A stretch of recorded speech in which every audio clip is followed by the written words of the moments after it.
as I look through, because there's no way you can do justice to this unless you set out from the beginning saying that we're going to do this for a couple of years, because doing it only one night a week for X number of weeks of the year, and that doesn't include all the 52 weeks of the year, means that you're just not gonna get them.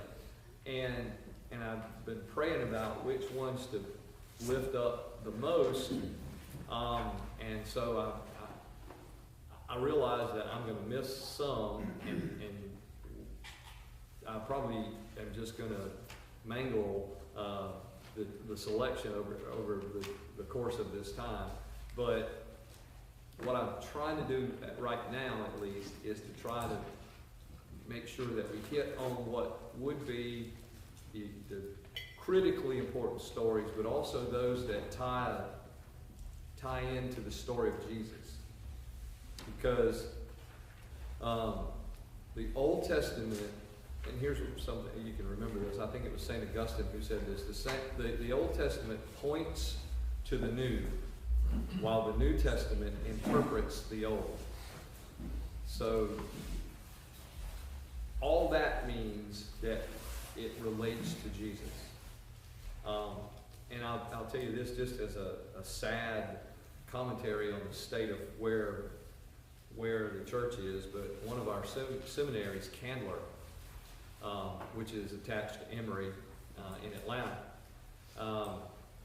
several years ago told their Master of Divinity students, their clergy students, that they were banned from making any reference to Jesus using an Old Testament passage, and if they were doing an Old Testament class, they were banned from pointing anything, reading Jesus into anything. I don't know why. Does that mean you just throw the book out? Do what? Just throw the book out? Throw the book out, basically. Yeah. I mean, it was just apparently this is standalone stuff that has nothing to do with anything else, which is ridiculous, of course. But we turn this down and get started. So we start tonight with this story of Joseph, and the overarching theme that Joseph plays into God's promise. Joseph is sort of the conduit or continuum of God's promise. So if you remember, we hit the highlights of God's promise. That it began in Genesis chapter 3, verse 15, when he promised to send a Savior to undo the curse that took place after Adam and Eve ate the forbidden fruit. And then you had a type of Christ, a representation of Christ in the person of Noah, who, even as Peter goes on to say in the New Testament, who saved humanity, in a sense, by saving, by building that ark, and his wife and sons, 3 sons and 3 daughters-in-law were on there, and through them, the rest of humanity came. And then, of course, you have Abraham, and again that promise that through him all the nations of the world would be blessed. So now we come to how that blessing works itself out. But I want to point out something to you first. Abraham is revered as the father of 3 separate faiths, and we've discussed that. The Muslims, the Jews, and the Christians refer to him as Father Abraham. He is the great patriarch. And while he may be the father of many faiths and many nations and things like that, he was a lousy father. And this is important. He really was an abject failure as a father, and he passed this trait down to his sons. This is an interesting sociological observation because we see that in the children, the grown children of broken homes, the grown children of abusive parents, especially fathers, they continue that trait. They continue that brokenness, they continue that abuse, they continue that incompetence, inability to be good fathers. This is important because this family disunity continues all down through. I mean, just read Abraham. You got Abraham, Isaac, and Jacob, but you got all these other conflicting stories. You got Ishmael, you got Esau, you got all this other stuff, and there's duplicity, there's animosity, there's disunity, almost any negative thing you can find. There's deception, just out and out lying. I like the word mendacity. That's the one that goes along with it. But you got all of these things, and so this family line. Now get this family line through which humanity is going to be saved is totally dysfunctional. Absolutely dysfunctional.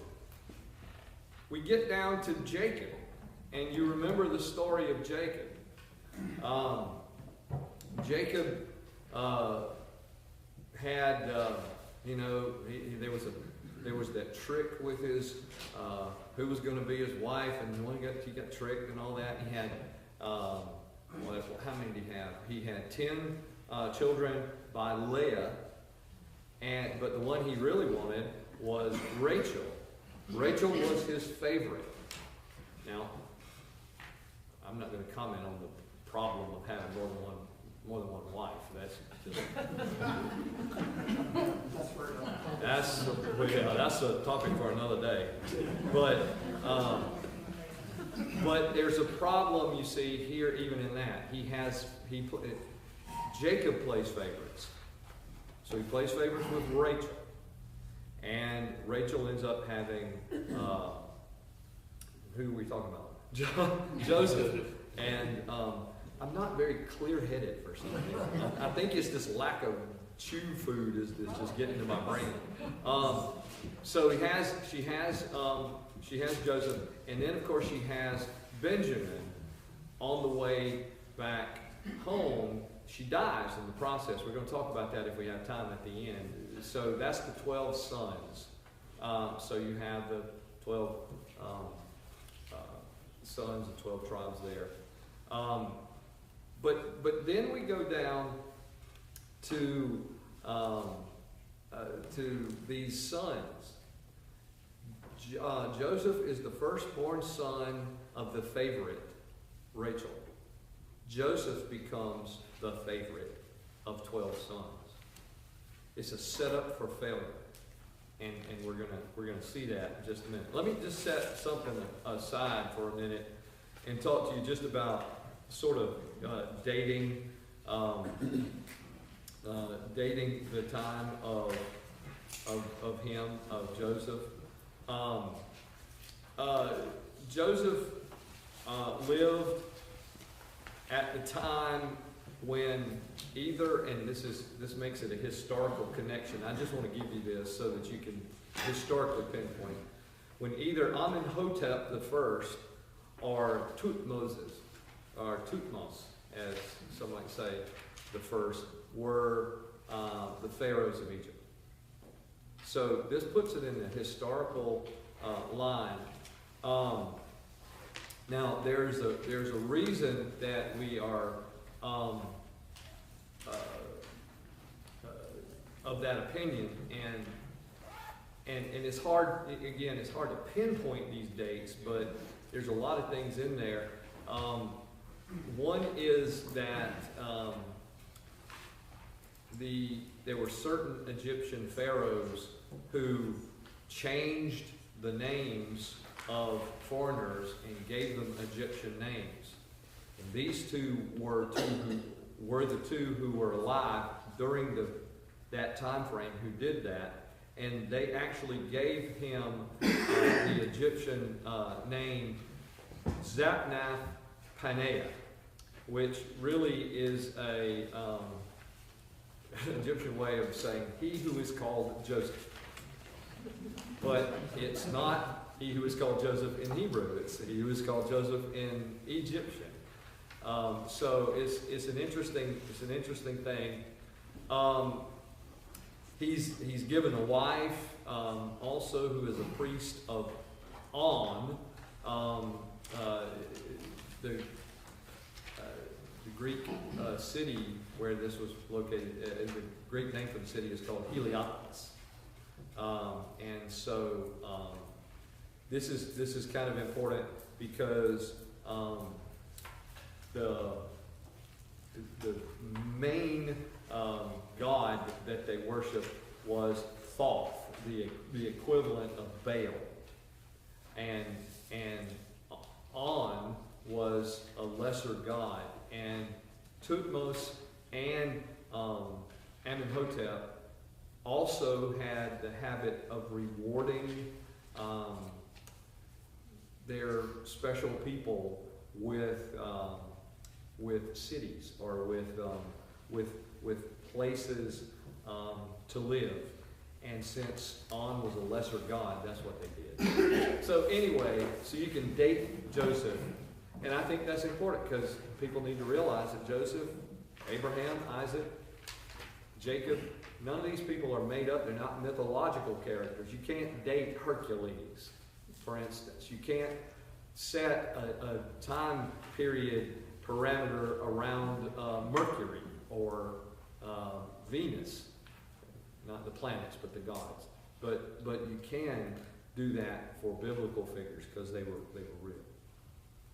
So let's go to the story of Joseph being sold as a slave. So here's part of the problem that we have. It's a setup from the beginning. The brothers were angry at Joseph because he was Daddy's favorite. There was a lot of animosity that existed there. This is found in chapter 39. And let me just read a little bit of this. Genesis chapter 39. Joseph had been brought down, wait a minute. 37. I can't read either. Thank you. So before that, there's another thing that's happened. So Jacob lived in the land of his father's sojournings, the land of Canaan. These are the generations of Jacob. Joseph was 17 years old, pasturing his flock with his brothers. He was a boy with the sons of Bilhah and Zilpah, his father's wives, and Joseph brought a bad report to them to their father. Now Israel loved Joseph more than any of his other sons because he was the son of his old age. He made him a robe of many colors. I'll talk about that in a minute.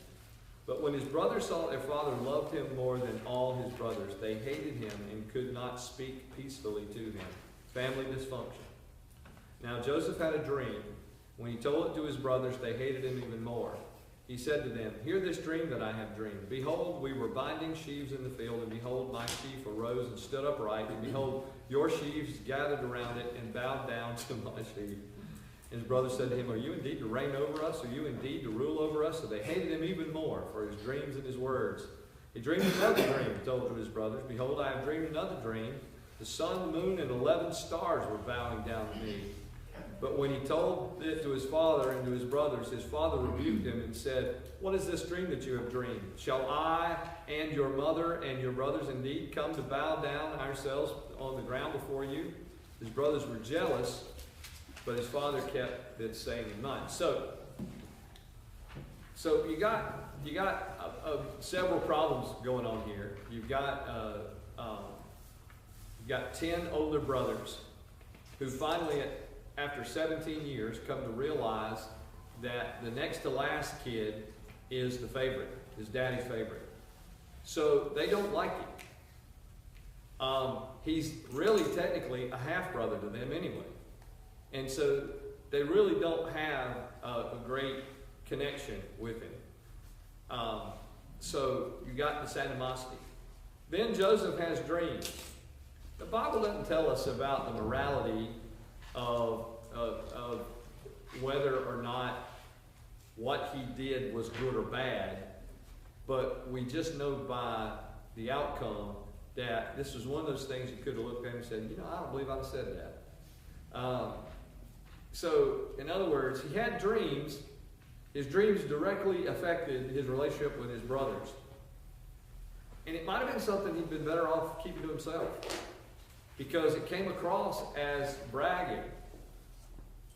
It came across as a little, you know, we might say today, a punk kid trying to get back at his older brothers and saying, look, jacklegs, you're going to treat me this way, you're going to hate me, because daddy likes me more than you. Wasn't that an old Smothers Brothers thing?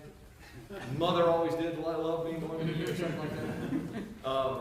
And so I'm going to tell you what I dreamed. I dreamed, and all that business about sheaves is just, analogy.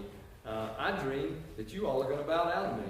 Not only that, I dreamed that the sun and the moon, daddy and mama, and you are going to. And now mama's long since dead, but still he throws it out there that the whole of his family will bow down to him. Now, it's prophetic because it will happen.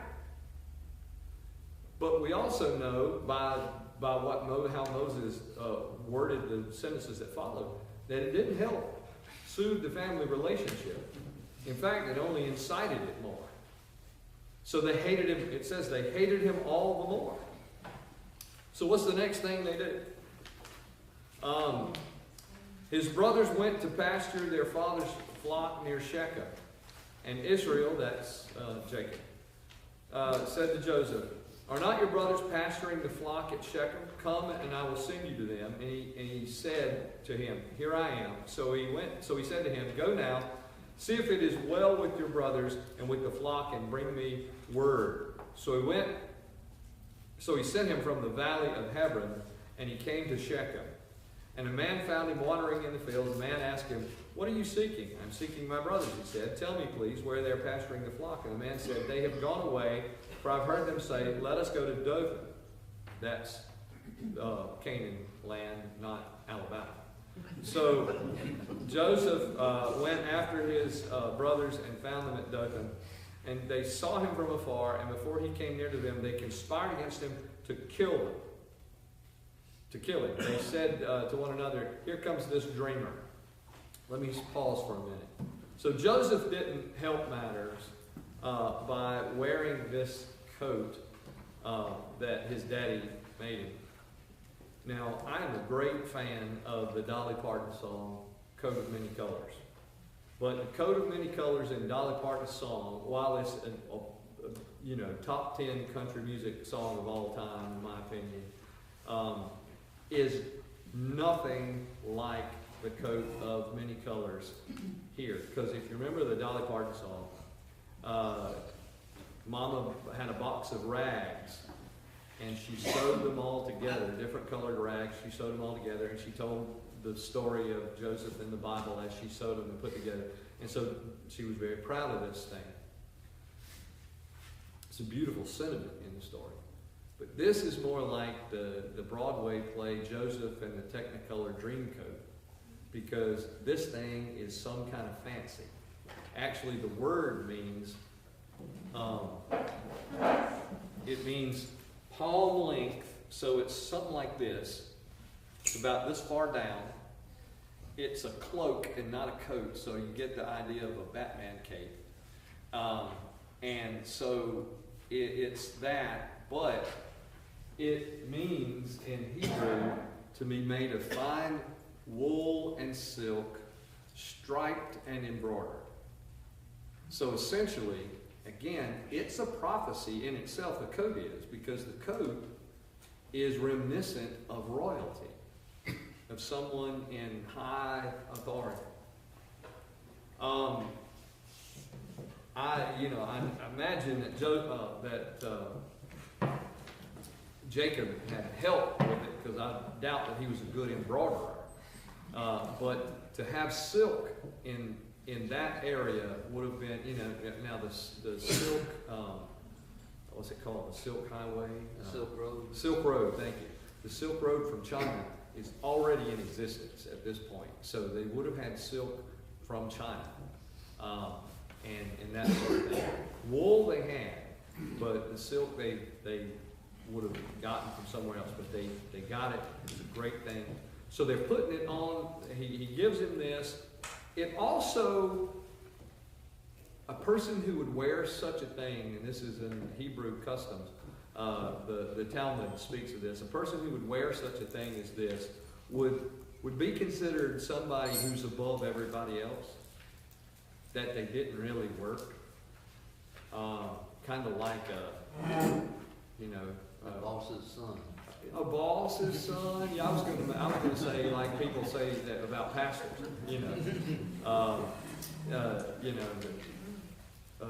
Or coaches. We only work one day a week. That sort of thing. But yeah, somebody who's detached from the real world. So the coat was a gift. It's also a prophecy, but it's also the straw that broke the camel's back, because the next thing it says, let's kill him. Come now, verse 20, let us kill him and throw him into one of these pits. Then we will say that a fierce animal has devoured him, and we will see what will become of him. Now, Reuben is the good one in the bunch. Reuben heard it and rescued him out of their hands, saying, let's not take his life. He said, let's shed no blood. Throw him into this pit here in the wilderness, but don't lay a hand on him, that he might rescue him out of their hand to restore him to his father. So when Joseph came to his brothers, they stripped him of his robe, the robe of many colors he wore. They took him and they threw him in the pit. The pit was empty. There was no water in it. Then they sat down to eat. Looking up, they saw a caravan of Ishmaelites. These are cousins. Coming from Gilead with their camels, bearing gum, not chewing gum, balm and myrrh, on their way to carry it down to Egypt. Then Judah said to his brothers, what profit is it if we kill our brother and conceal his blood? Come, let us sell him to the Ishmaelites, and let not our hand be upon him, for he is our brother in our own flesh. And his brothers listened. And the Midianite traders passed by, and they drew Joseph up and lifted him out of the pit, and they sold him for 20 shekels of silver. Keep that in your head. They took Joseph to Egypt. They saw that Joseph was not in the pit. He tore his clothes, returned to his brothers, and said, the boy's gone, and where shall I go? They took Joseph's robe, slaughtered a goat, dipped the robe in blood, remember that, and they sent the robe of many colors and brought it to their father and said, this we have found. Please identify whether it is your son's robe or not. See, they didn't say whether it's our brother's. This is their dysfunction. I used to have a habit of doing that to, if Mama would call me and she'd be frustrated at my brother or my sister, and I would refer to them as, well, it's your son or your daughter, like that. And, I'm just playing, but we do that sometimes. And it's a way of putting distance between there. Jacob tore up his garments and put sackcloth on his loins and mourned for his son many days. All his sons and his daughters rose up to comfort him, but he refused to be comforted. No, I shall go down to Sheol to my son mourning. Thus his father wept for him. And meanwhile, the Midianites had sold him to Egypt to Potiphar, an officer of Pharaoh, the captain of the guard. So, this is important. So, they sell him off. And the dating of the Hebrew people in slavery is important, because the Bible indicates that the date that they were enslaved, it's rounded in some places to 400, and it's given definitively in other places as 430. Now the problem with that is that they were not actually in Egypt for 430 years. So where does this is just kind of an aside? I want you to know this because in case anybody comes up and says, well, the Bible is inaccurate because it says that they were not, when you get down to the story of Moses and see how long they were in Egypt, they weren't in there 400 years. Well, what the Bible actually says about the people of God being enslaved or what have you is that they will be in the lands of foreign gods. They will not be in their own land. They will not be among their people and that sort of thing for 430 years. So the dating, the Septuagint version of the Bible is the Greek version of the Old Testament. It's the one Jesus used, and it's the one the New Testament writers used. It actually helps us understand why, because it dates, it includes in that 400 years the beginning of Abraham's wandering out of Ur of the Chaldees and all around down in there. He doesn't possess Canaan. He doesn't possess the Promised Land or anything like that. And so from Abraham, Isaac, to Jacob, to Joseph, to these people being in Egypt for Moses to come get at some point, it's 430 years. So the Bible is accurate. It's just you have to understand when the dates begin. So he's sold into slavery. Next we come to who he sold to. He sold to a guy named Potiphar. And actually, scholars now think that the guy's name is not actually Potiphar. That Potiphar is a title, like Pharaoh. So, and I think, if I'm this guy, I got to be really happy. Because I'd rather have a title. I'd rather my title be Potiphar than my name be Potiphar. So, this one for him. But Potiphar is big deal. He's the master of the guard.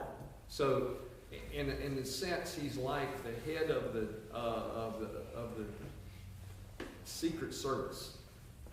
Or because it indicates he's the head of Pharaoh's guard. So there's either that he's the head of the personal bodyguards of Pharaoh, or in which case he'd be very close to Pharaoh, or he is basically the chief of staff of the army. So he's over the entire guard system of the nations, which would include the prisons. And in that case, he would be very, very close to Pharaoh. Either way, he's close to Pharaoh. The problem is that Potiphar is a workaholic. And he enjoys his job more than he enjoys staying home. Problem number two is that Potiphar's wife apparently is hot by Egyptian standards in that time frame, because the Bible even says she is extremely lovely, and that sort of thing. So it's a bad thing. This plays out like Days of Our Lives, doesn't it? So it's a bad thing that if you're a very attractive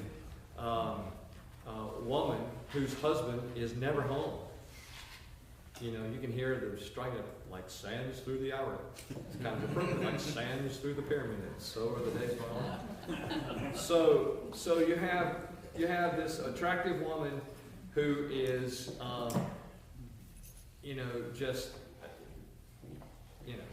she has desires. And here is 17, 18-year-old Joseph. God. All these J's just throw me. So you have 18-year-old Joseph, and he is in the height of masculine vigor, and it's kind of like he's there, and she sees him, and she tries to seduce him, and he says no. He is tempted, but he says no. She tries to seduce him more. He He says no. She tries to seduce him more. He says no. He turns out to be a very strong young man in this situation. And I think there is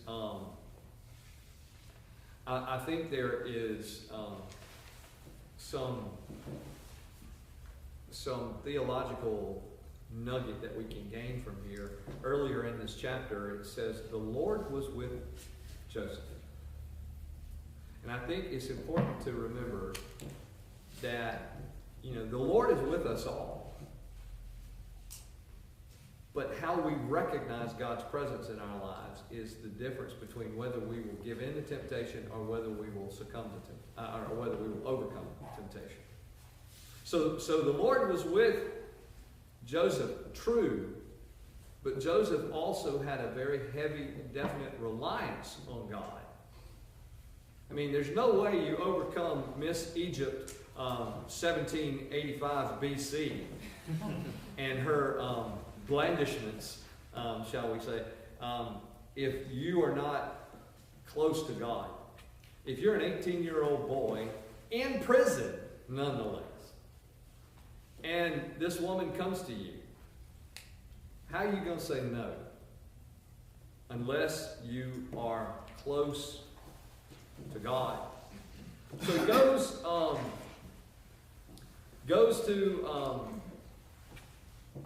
to do some work,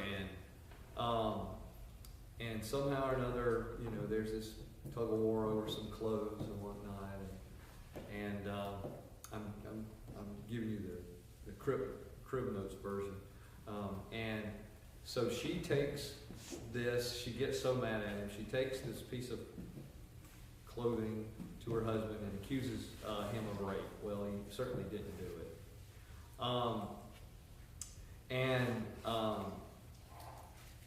So this leads to even more enslavement for Joseph. Joseph goes from being a personal slave now to a prisoner, and he's thrown in jail.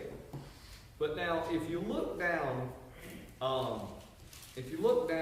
to the little dots that I have at the bottom of the page, I said Joseph is a type of Christ, but there's something else. God is sovereign. This is on the first page. God is sovereign. God is in control. God has a plan that He promised back in Genesis 3:15, down through Noah, down through Abraham, down through Isaac, down through Jacob, now to Joseph. And it seems to make no sense that here's this poor... Now, Joseph is apparently not terribly aware of this. He did have that dream, but he's not terribly aware that all that God has in store for the nation is going to work out through him. But he's thrown in prison, and he still remains faithful.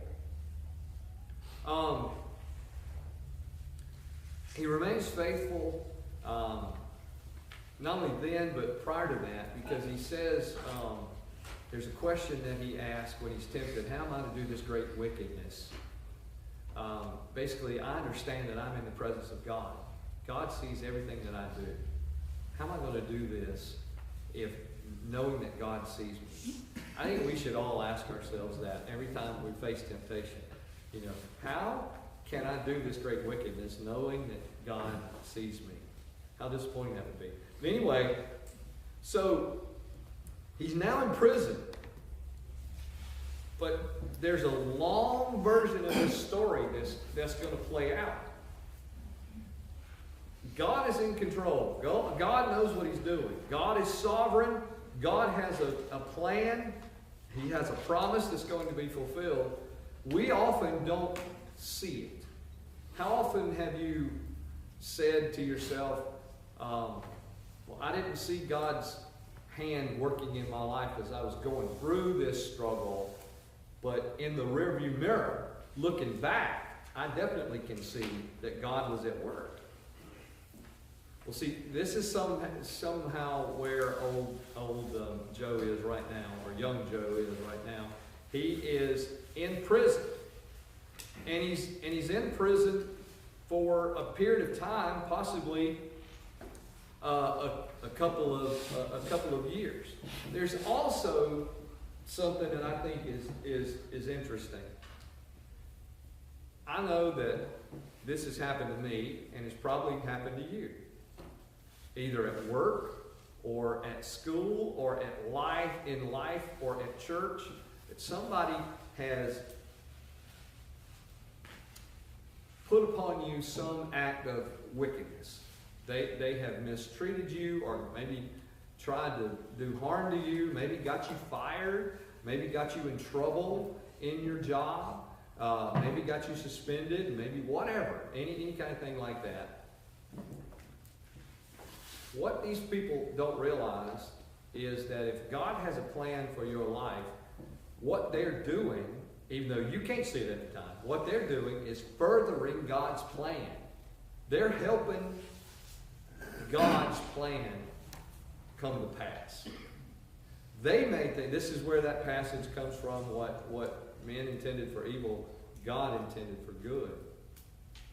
So you might have a plan to do some harm to somebody. And you may do some harm to them. But what you're doing is what God has intended for you to do all along, because whatever this is that is going to happen to this person is going to be a growing edge for that person. They're going to learn. They're going to be not tested. Well, yeah, tested, but they're also going to learn through this process a little bit more about themselves, a little bit more about God. God is in control. This is what we learn here. In everything, good and bad. Nothing escapes God. I don't mean to say that God causes everything that happens, good or bad, but He's certainly in control, and He plays throughout the events of history and the history of our lives to work it out. All things work together for good to those who love the Lord. It may not work out for our good in this life, right? But if we continue to love the Lord, it will work out for our good in the end. And that's one of those passages that sometimes has to keep us going. And I hear a lot of people take that passage, and it fits so well with this. They take it so completely out of context, in the sense that, well, you're just going to get out of this and you're going to be better off than you ever were. That's not true. You may not get out of this right now. You may have to spend, like Joseph did, several years in prison before anything comes that is better. We may not get. I see people who live and die in poverty, and they're just people of great and deep faith. They never got out of anything in this life. They never had much in this life, but it did work together for their good in the end, because they're with the Lord. But just so that we know that God's purposes for our lives go far beyond right now, far beyond the immediate moment. So the next thing that happens, Joseph is working, doing. He's an exemplary prisoner, and then two men of very high rank in Pharaoh's court have some problems of their own, and these guys are thrown into prison. The baker and the cupbearer. I want to say the butcher and the baker and the candlestick maker, but there wasn't three of them, just two. But now these two are very important people. In fact, you could argue that there's no more two important people in the king's life, in the Pharaoh's life, than these two. Why?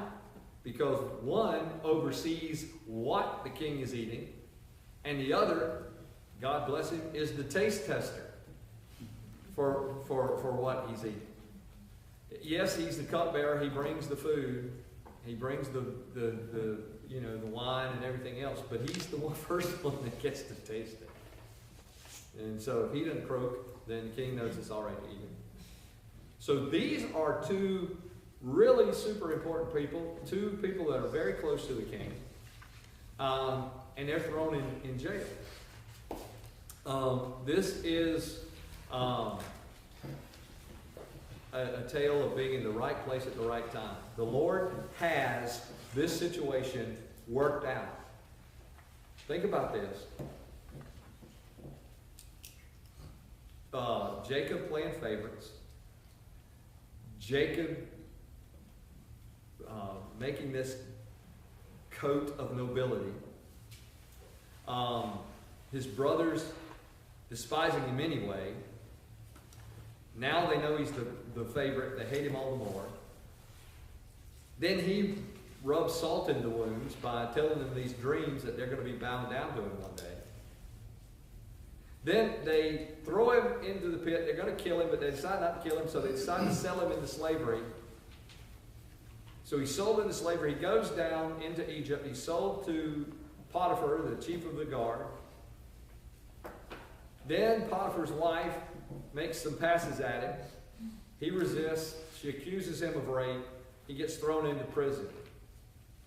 Every one of those things are in God's plan. To have him in that jail at that time when the, I still want to say butcher and the baker, when the baker and the cupbearer are tossed into prison with him. That's hard to understand until you see it in real time. If I had time, maybe Sunday I'll tell you about this in Sunday school, but I don't have time to tell you tonight. But he is right there. He was interpreting dreams of all of this, and there's actually he was interpreting dreams for people in the prison, and there is actually a pseudoscience called oromancy, and it's a pseudoscience of interpreting dreams. And so he saw the guys looking so sad. He asked them, "Why are you so sad?" And they told him.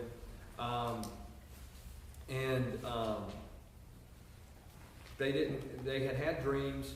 They didn't understand the dreams.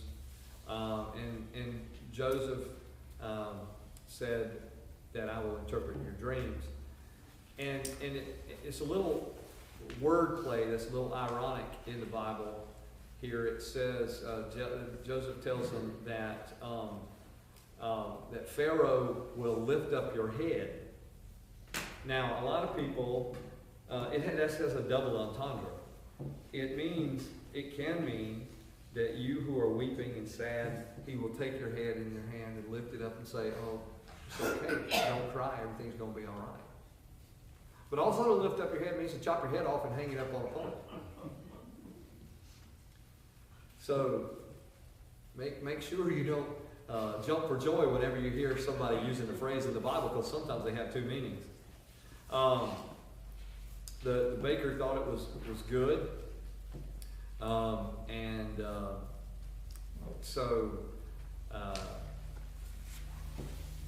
the cupbearer thought it was good, but as it turns out, the butler, the cupbearer, was the one who received favor and everything, and his head was lifted up in the first sense. He was released from prison. He was restored to his place, while the baker's head was lifted up in the bad sense. It was chopped off, and his body was hung up without his head. So that was kind of a nasty circumstance there. And then he goes on to interpret the Pharaoh's dreams.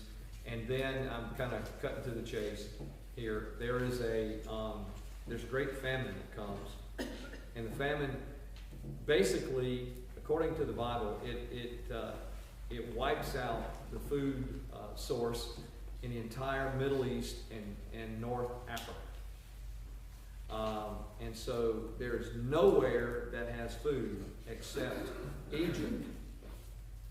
And so you have Joseph's brothers. They all come down to Egypt, and because everybody knows this is the only place. Joseph here is now, by the way, I forgot something.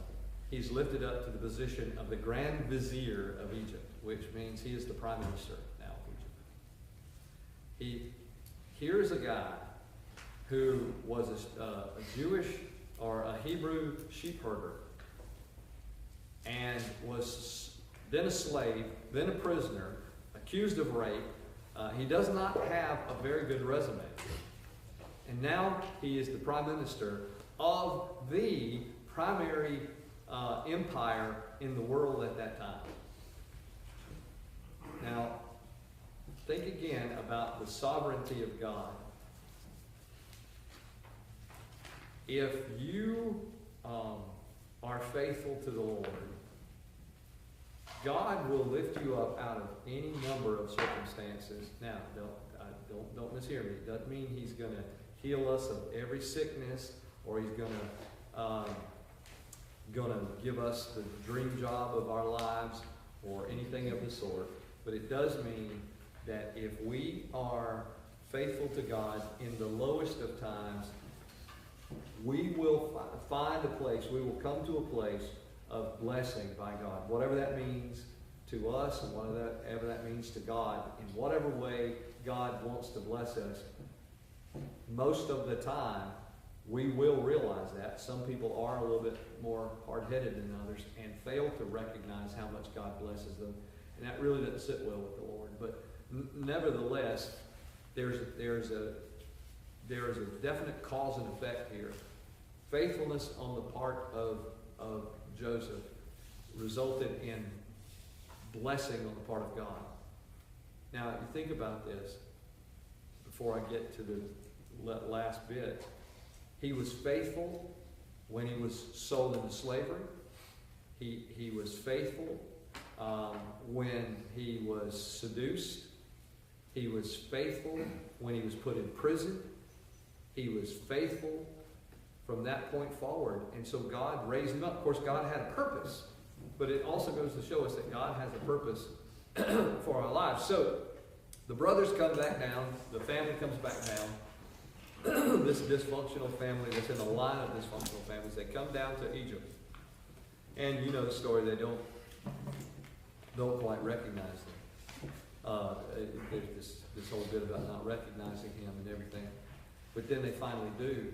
They're afraid because they think, uh-oh, payback time has come. But what does he say? Lift up your heads. Another play on words.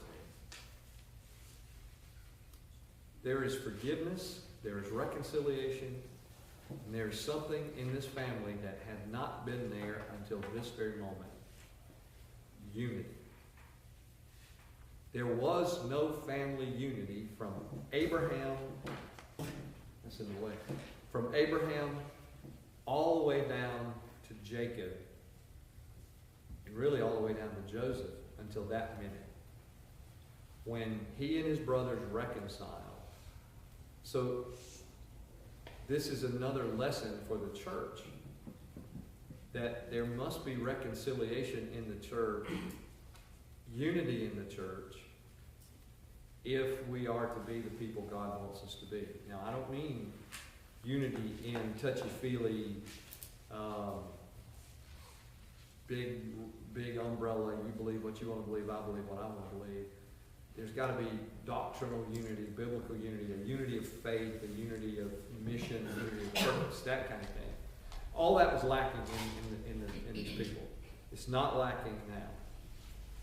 So, of course, he provides them with food and everything. They hunker down, they stay there, and then ultimately they become such a large presence and an overwhelming presence, that's this family, that they're sort of taken into slavery. And that's where all that began. But I do want you to point out, I do want to point out something to you that before we leave, that Joseph is a type of Jesus. And this means that we can see Jesus in the life of Joseph. And he sort of presages Jesus. There's a whole list of things that I gave you. We're not going to go through them. But think about it. They were both sold. Remember I told you they were both sold for money. They both had their, they were stripped of their robes. Their robes were dipped in blood. All sorts of things. They brought unity to their people. Both went to Egypt. Both were slaves. Both were falsely accused. So it's an awesome, awesome thing. Both of them offer forgiveness to people who have betrayed them. So that is a wonderful story there. And then I got 1 minute. No, I don't, but I'm gonna take it. My wife hadn't come to the door yet. So there's this passage that is often used about Rachel, his mother. Rachel is considered the mother also of modern Israel. It was something that the Sadducees and Pharisees ultimately had to condemn, that people would pray to Rachel. The Jews would actually pray to Rachel. And let me look up something in the Bible right quick. But in the book of Jeremiah, there's a reference to Rachel weeping.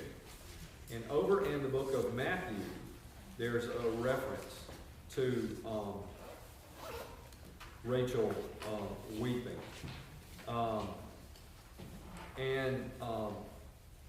In fact, in Matthew chapter 2, verse 18, a voice was heard in Ramah, weeping in loud lamentation, Rachel weeping for her children. She refused to be comforted because they are no more.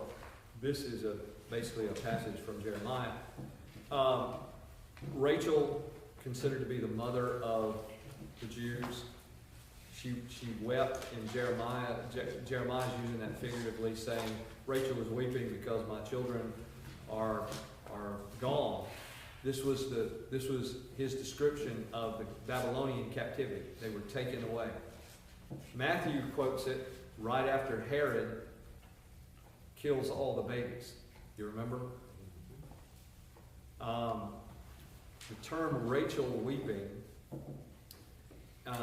is also used whenever there is great tumult in Israel and Jews die. So if you hear that in the coming days, if you listen to any Christian broadcasters or anything, you might hear this phrase, Rachel weeping.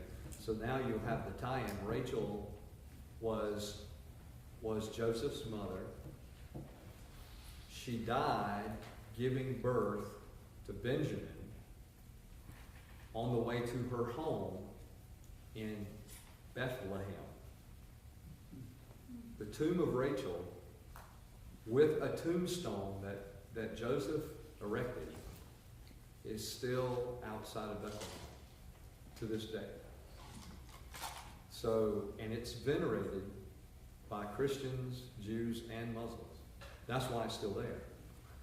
Because all three of those groups venerate it as a holy site. If it was 2 out of the 3, any 2, take 2, pick 2, doesn't matter, it'd be gone by now.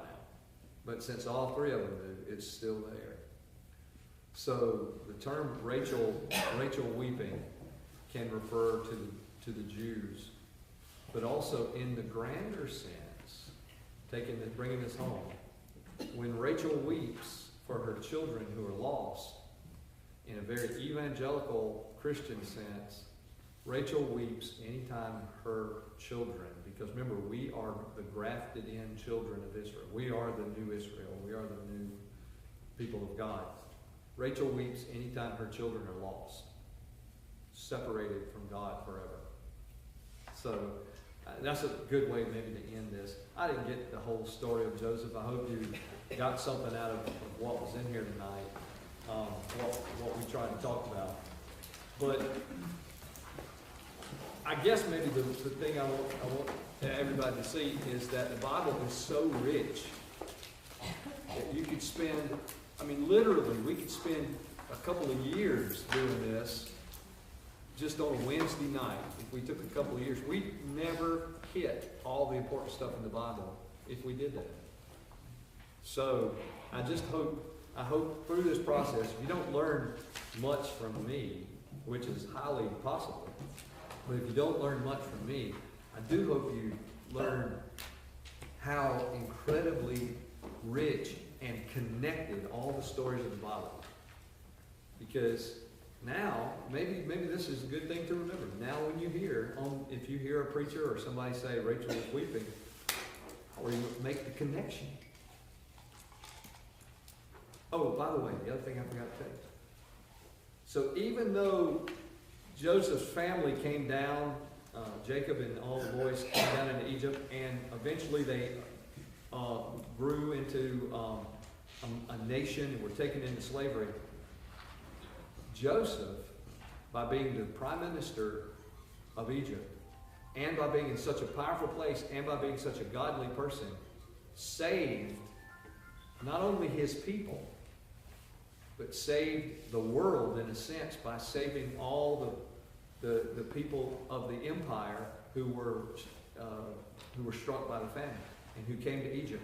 He was so good at what he did and so God gifted that he was able to divvy out all the grain to feed all the hungry people in the empire. So another tie into Jesus. He saved his people. He saved the world in a very real sense. All right. Thank y'all for coming. I'll see you Sunday.